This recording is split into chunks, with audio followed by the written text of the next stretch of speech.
चलिए अब बात करते हैं हरियाणा की। हरियाणा की राजनीति में कहावत है, घनी स्याणी 2 बार पौवे और भूखी सोवे। हरियाणा में निर्दलीय एमएलए ने बीजेपी का सरकार बनाने का साथ दिया, वहीं जेजेपी ने भी बीजेपी का साथ दिया। लेकिन मनोहर लाल के इस्तीफे और जेजेपी का बीजेपी का दामन छोड़ने के बाद नायब सिंह सैनी की सरकार बनते ही महज 2 महीने में 3 निर्दलीय सरकार का दामन छोड़ गए। हालांकि सरकार को कोई खतरा नहीं है, ऐसा बीजेपी का दावा है। वहीं कांग्रेस की ये मांग है कि क्योंकि सरकार अल्पमत में आ गई है, ऐसे में राज्य में राष्ट्रपति शासन लागू होना चाहिए। इस बीच हरियाणा की राजनीति को लेकर एक बड़ी खबर यह भी आ रही है कि जेजेपी के नेता दुष्यंत चौटाला ने अपने पत्ते खोल दिए हैं। दुष्यंत चौटाला ने साफ कर दिया है कि वो किसके साथ जाने वाले हैं। चौटाला ने यह कहा है कि सरकार को गिराने में हम बाहर से समर्थन करेंगे, लेकिन ऐसा करने के लिए कांग्रेस को आगे आना होगा। यानी इस वक्त यहाँ राजनीति में भूचाल देखा जा रहा है और हरियाणा में सियासी बवाल मचा हुआ है। 3 निर्दलीय विधायकों ने साथ छोड़ दिया है। विधायकों का कांग्रेस को समर्थन देने का ऐलान भी हो गया है। विधायकों ने एक बड़ा बयान भी दिया है कि किसानों से जुड़े मुद्दों को लेकर उन्होंने सरकार का साथ छोड़ा है, कांग्रेस के साथ चले गए हैं। कांग्रेस ने अब मांग की है कि इस पूरे मामले को लेकर क्योंकि सरकार अल्पमत में आ गई है, 3 विधायकों ने साथ छोड़ दिया है, तो राष्ट्रपति शासन लागू होना चाहिए। हालांकि बीजेपी दावा कर रही है कि सरकार को कोई खतरा नहीं है, लेकिन सवाल ये कि कांग्रेस जेजेपी क्या अब बीजेपी का खेल बिगाड़ने वाली है।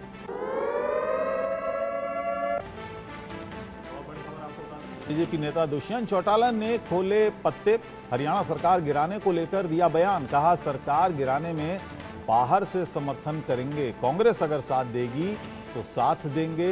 विपक्ष के तौर पर सरकार गिराने के पक्ष में है जेजेपी।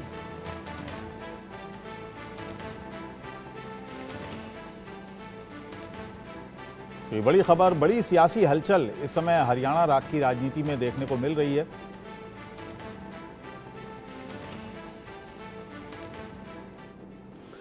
और देखिए, क्योंकि ये जानकारियाँ आई है मेरे पास भी, कई विधायकों की कुछ इच्छाएं होती हैं और हर व्यक्ति आज इच्छा के साथ जुड़ा हुआ है। शायद क्योंकि कांग्रेस आजकल इच्छाएं पूरी करने में लगी हुई है और लोग समझ रहे हैं, लोग सब जानते हैं कि किसकी इच्छा क्या है। क्योंकि कुछ लोगों को, जैसे कांग्रेस है, कांग्रेस को जनता की इच्छाओं से मतलब नहीं है, उनको तो अपनी इच्छाओं से मतलब है कि हमने अपनी इच्छाएं पूरी करनी है। कांग्रेस लगी हुई है उनकी इच्छाएं पूरी करने में और आगे तो जनता ने उनकी इच्छाएं पूरी करनी है। वो निर्दलीय है तो निर्दलीय है, उसका तो हम क्या कर सकते हैं। इसलिए समर्थन में आज बहुत लोग साथ खड़े हैं और ये जो अपनों को संभाल के रखें, जिस दिन खुल गया हिसाब किताब तब इनको ध्यान में आएगा कि हमारे संपर्क में कितने हैं। हम चाहते हैं अब चुनाव तक कोई ज्यादा बात ना हो, क्योंकि चुनाव जिसने जहां से लड़ना उसने लड़ना ही है। इसलिए बहुत लोग हमारे संपर्क में भी हैं, चाहे मेन मुख्य विपक्षी दल है 30 मेंबर का। अब 30 मेंबर से वो क्या करना चाहते हैं, जो करना है सो कर लें। 30 मेंबर के लोग अविश्वास प्रस्ताव भी लाएंगे तो वहीं गिरेंगे और उनके भी कितने हमारे साथ खड़े होंगे, कितने बाकी दलों के हमारे साथ खड़े होंगे, ये उनको नहीं पता, हमें पता है। तो पूर्व सीएम मनोहर लाल को आपने सुना, मौजूदा सीएम नायब सैनी को भी आपने सुना, वो पूरे कॉन्फिडेंस में दिखाई दे रहे हैं। विपिन परमार हमारे साथ चंडीगढ़ से इस वक्त लाइव हैं। विपिन, क्योंकि 3 विधायकों ने साथ छोड़ा और उसके बाद कांग्रेस कह रही है कि राष्ट्रपति शासन लगा दीजिए, अल्पमत में सरकार आ गई है, लेकिन बीजेपी लगातार ये दावा कर रही है कि सरकार को कोई खतरा नहीं। नंबर्स क्या कहते हैं और अभी क्या हलचल है? देखिए, नंबर्स का अगर बात करें, क्योंकि 3 महीने पहले ही तकरीबन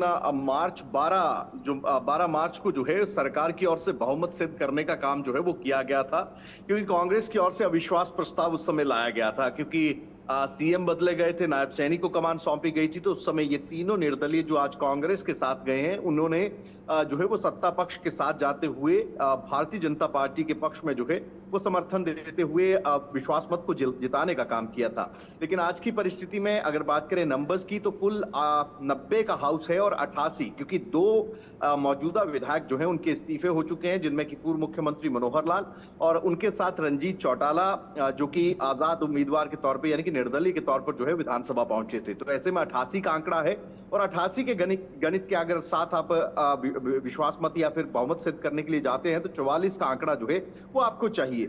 ऐसी परिस्थिति में भारतीय जनता पार्टी पूरी तरह से आश्वस्त है, लेकिन टेक्निकल ग्राउंड्स पर अगर आप विश्वास मत हासिल कर लेते हैं जो है सदन के अंदर, तो 6 महीने का समय ये भी बताइए कि जेजेपी की भूमिका क्या रहने वाली है?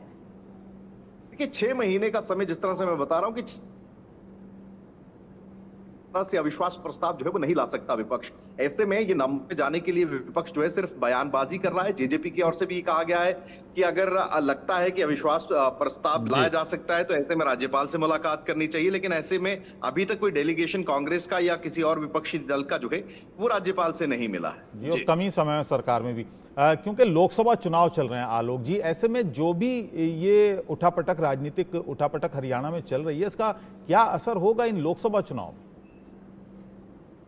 भूपेंद्र सिंह हुड्डा बहुत पुराने नेता हैं और वहाँ जाट राजनीति सबसे अधिक चौटाला और हुड्डा जो वैसे तो वो कह ही रहे हैं कि कैसे साथ आएंगे, लेकिन वहाँ गैर जाट को लाए, जातिवाद से हट करके ये प्रयोग प्रधानमंत्री नरेंद्र मोदी और भाजपा ने किया और मनोहर लाल जी को बनाया।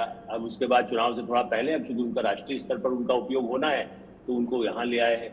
ऐसी स्थिति में मेरा ऐसा मानना है कि तो लोकसभा चुनाव आपने जो सवाल किया, निश्चित रूप से ये जातिगत आधार पर कांग्रेस जैसा देश भर में कोशिश कर रही है, यहाँ जातिगत आधार पर जाट वोट पूरा एकजुट होकर के पूरी तरह से उनको समर्थन दे और कांग्रेस को जितना फायदा मिल सकता है। हुड्डा जी की कोशिश निश्चित रूप से, अच्छा ये सही है कि यदि राज्यपाल के पास जाकर कहें कि अभी बहुमत सिद्ध करने किया जाए, इनका बहुमत खत्म हो गया, लेकिन जैसा हमारे साथी कह रहे हैं वो इतना भी कम नहीं है। और ये आयाराम गयाराम वाला प्रदेश है, आज से नहीं है, भजन लाल और समय का पूरा इतिहास सब जानते हैं। इसलिए मुझे ऐसा लगता है कि ये पहले से कैलकुलेट किया गया था। बीजेपी में भी शायद ये उम्मीद नहीं की गई होगी कि जैसे इस समय निर्दलीय भाग जाएंगे, उनको कोई लाभ निश्चित से दिखाई दे रहा है, उनको भी आगे भविष्य दिख रहा है, क्योंकि इसी साल उसके भी चुनाव होना है। भाई वर्ष कम वर्ष से हो सकता है कि अभी वो कह दे इस्तीफा दे दे जाकर के, सरकार को कह दे भंग कर दीजिए, और चुनाव विधानसभा के भी हो जाए, महीने भर में हो जाए, 2 महीने में हो जाए, 4 महीने में हो जाए, इसलिए तब तो राष्ट्रपति शासन लग जाएगा। लेकिन अभी मुझे लगता है इतनी जल्दी बिल्कुल अरविंद मोहन जी, लेकिन जो वजह वजह बताई जा रही है कि किसानों के मुद्दे को लेकर ये विधायक अलग हुए हैं, हालांकि जो सियासी हलचल है उससे लगता तो नहीं है कि केवल यही मुद्दा होगा। नहीं, किसानों भर का मुद्दा नहीं होगा, लेकिन जमीन पे जरूर कुछ दिखाई दे रहा होगा, तभी विधायक इधर से उधर हो रहे हैं। और जमीन पे मेरे ख्याल से किसान वाला, जवान वाला, भर्ती वाला, ये 2 मुद्दे हरियाणा में, पंजाब में, इन जगहों पे काफ़ी इफेक्टिव हैं और इस वजह से ये बेचैनी अब दिखाई देने लगी। और अगर दुष्यंत चौटाला जैसा होशियार आदमी पाला बदलने के बाद फिर अब ये कह रहा है कि कांग्रेस उनको संभाले या कांग्रेस अपने साथ ले, तो उनको भी अपनी ज़मीन अब दिखाई देने लगी होगी। हालांकि दुष्यंत ने शायद उस वक्त थोड़ा बहुत कभी सत्ता में रहते हुए भी किसानों की बात उठाई थी, लेकिन उनकी बात कितनी चली हम सब ने देखा है। तो इसलिए अब एक नए तरह से, और हरियाणा में बीजेपी ने जो किया कि गैर जाटों को पोलराइज करके, ठीक है, नंबर हिमांशु जी, ज़्यादा है। अरविंद जी आऊँगा मैं, क्योंकि समय कम है। हिमांशु जी, आपको क्या लगता है? ठीक है, सरकार को तो फिलहाल कोई खतरा नज़र आ नहीं रहा है। एक चीज़ बताइएगा पहले, क्योंकि ये जाटलैंड का मामला है और कैसरगंज से जिस तरह से ब्रजभूषण शरण सिंह को के परिवार को टिकट मिला, उसकी भी नाराज़गी यहाँ पर कहा जा रहा है कि इस जाटलैंड में दिखाई देगी। अब ये और संकट आ गया जिसमें 3 निर्दलियों ने समर्थन वापस ले लिया। क्या लगता है आपको राजनीतिक रूप से? नहीं, बड़ा सीधी बात है भैया, ये राजनीति खेली जा रही है।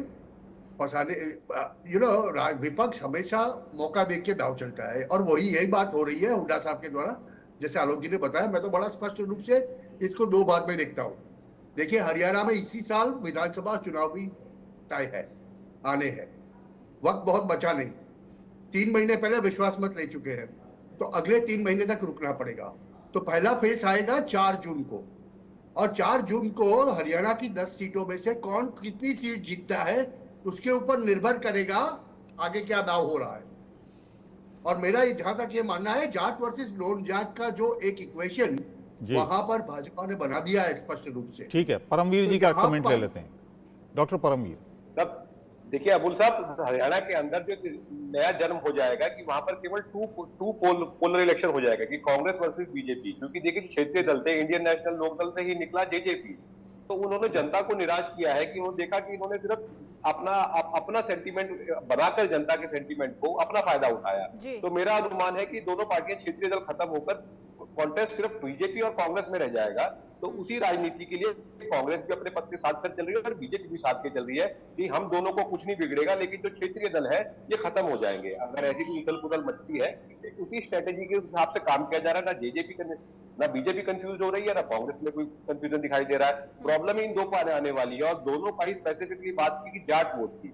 हरियाणा में अराउंड 20 to 25% लेकिन सवाल भी उठने लगे हैं और इस पर सियासत भी खूब की जा रही है। और भी जो अपडेट होगा हम दर्शकों तक लगातार पहुंचाते रहेंगे। फिलहाल बहुत शुक्रिया आप सभी का हमारे साथ जुड़ने के लिए, इस बातचीत में शामिल होने के लिए।